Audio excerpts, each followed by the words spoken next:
I've pondered for a long time doing a video on this. I think the time has come. I think the time has come because it's time for men to speak up and stop acting like we have some sort of extra responsibility and accountability for things that we did not create, that we did not build, and allowing other people to seem saints when most they play the devil. In 2010, a female coworker of mine, having grown tired of the fact that I was in a shared office space with her, decided that she was going to file false claims of sexual harassment against me. The police investigated. It was exceptionally awkward, and because I wasn't harassing her, the investigation went away without incident other than the discomfort with which I was bothered during its duration. Undaunted by this outcome and perturbed because I still remained in her immediate vicinity, she filed a second claim of sexual discrimination and harassment against me. The same police officers or department investigated again and concluded again that there was no evidence to substantiate her claims, that sharing an office space and having and noticing when your coworker arrives and leaves is not stalking behavior. The woman demanded that the police pull video footage to prove her point. The police officers, to their great credit, said, if we pull the footage, then we have to take into account everything that we find. So she declined, because what they would have discovered is she was committing employment fraud by leaving work early and arriving late, which is the behavior I was noticing. You see, there were individuals in my office space who were noticing that she was unavailable and that her job was going undone. They were putting the burden on me to fill the spot and do the work while she collected a paycheck. She was earning $13,000 more a year than I was and didn't go to work. So, the second claim having failed, the police officers told her, if you file a third claim and we investigate and it turns out to not be corroborated by the evidence, we will arrest you for filing a false police report. So she changed tactics and filed a complaint with the federal government's Equal Right Employment Agency that I was discriminating against her because of her race, abandoned her job for 13 weeks, and collected a paycheck without even arriving at work. And then, when the filing was completed, returned to work undaunted as if nothing had ever happened. This is expressly repugnant. I did not do anything wrong. I had a meeting with the Vice President of Human Resources, himself the same special privilege class to whom this woman belonged. He was pissed off that he'd been blindsided. He did not even know this was going on until the federal government came down on our institution and ordered him to take action. In my meeting with him, he suggested that I take a reassignment to a different work location and said, this will make it look like you did something wrong, but I agreed to it because it would lead to an immediate cessation of hostilities against me by this woman. This woman continued to harass and make miserable the coworkers who shared a common office space with her, and it was only last August 4th, 2022, 11 years after I first had my encounters with her, I guess 12 years after my first encounters with her, that she finally resigned her employment. This is a gross injustice being done to everyone. The person who followed me was a woman. The person who followed that was a Hispanic male. It just seems like no matter what, this particular individual didn't care what it take, what kind of character assassination, slander, and libel that she had to create in order to have and maintain her own private workspace. This is criminal. And as far as I know, no criminal acts were ever taken out against her. Now, somebody let slip at work on Friday that there were complaints to HR against her, and perhaps that's why she ultimately decided to resign rather than having to go through a Title 12 and be disciplined by the agency. But it took 12 years and a concerted effort from the chair, the dean, HR, and other professors at the institution before this woman was finally driven out of an employment where she created hostility for everyone around her. These are false accusations against myself, the two persons who followed me, and in most likelihood, the people who immediately preceded me. In fact, I'm now convinced that that's the reason why the woman I replaced was resigning, to get away from a toxic and hostile work environment. And she was a woman. As long as we continue to allow this, to permit it, to not enact the same kinds of consequences that these false allegations could create for those towards whom they are directed, we will continue to have this behavior, perpetuate it. I understand we want to take things seriously when there are allegations. However, when you accuse someone of something they did not do, you wrong two people.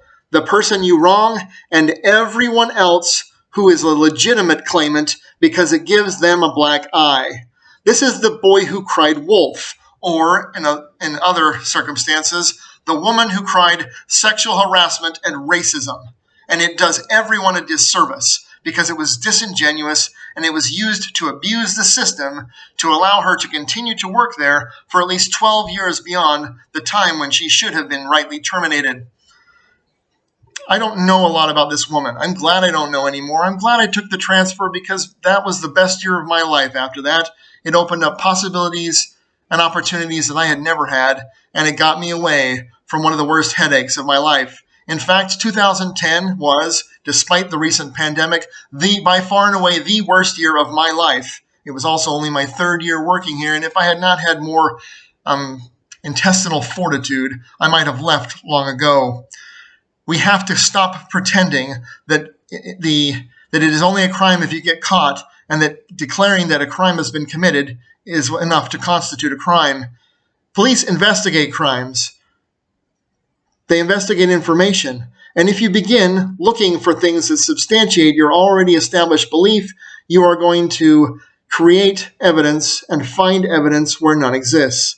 I must personally applaud the police officers engaged in this particular investigation, because they did not just take her word, they looked for things, and when unable to find anything that corroborated her accusations, were willing to come to me and say, it's finished, it's over, and go back to work.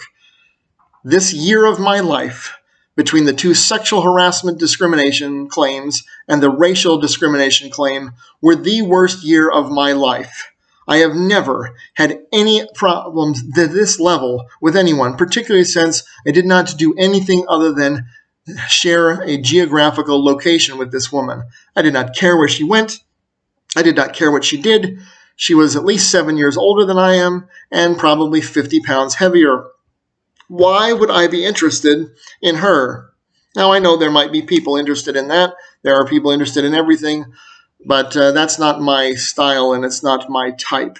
And I'm grateful that the police investigated and it was cleared without any consequences to me other than a work transfer. But there were also no apparent consequences to her. For the record, her pay during the period of absentia was docked, as far as I know, and she has, as I learned on Friday, been written up at HR, but only for subsequent things in the last few years since we returned from quarantine to work. This is the great miscarriage of justice. It is probably the worst thing ever done to me by a person on the planet.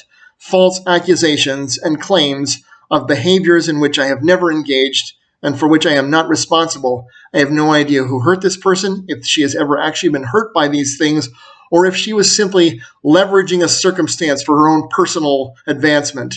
But this is expressly repugnant and grotesque. It is small wonder, then, in the hashtag #MET00 era, that there are men who do not want anything to do with or associations with women, because all they have to do by times is say something, and it is assumed that it is true. I have only 3 words to say to those people: Duke, lacrosse, team. There are lies, damn lies, and statistics. And statistics show that people are willing to do anything as long as it doesn't cost them a cent. As long as we allow people to escape with smaller consequences than the crimes which they falsely accuse of others, we will continue to suborn this type of aberrant and abhorrent behavior. It is time for it to stop.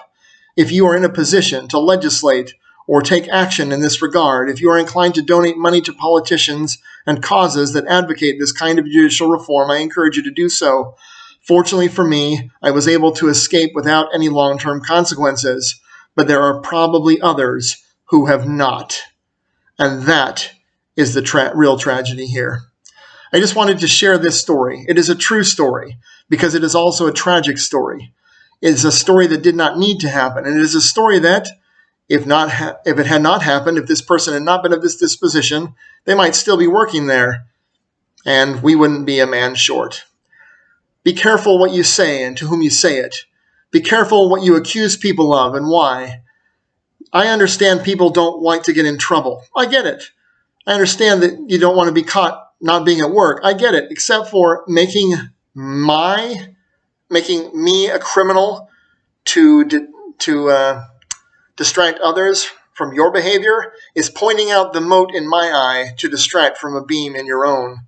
I have plenty of flaws. Maybe you can see them by looking at me. Maybe you'll learn them by listening to what I say and reading my blog or getting to know me.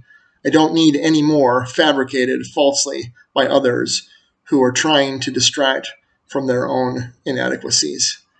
Please be careful about the things that you do to others, because this is a commandment to not bear false witness, and I fear lest her cause shall be awful at the great and last day of judgment. Don't let it be so for you. Show love to one another, be good, make good choices, and for all that is holy, don't hurt other people, especially intentionally.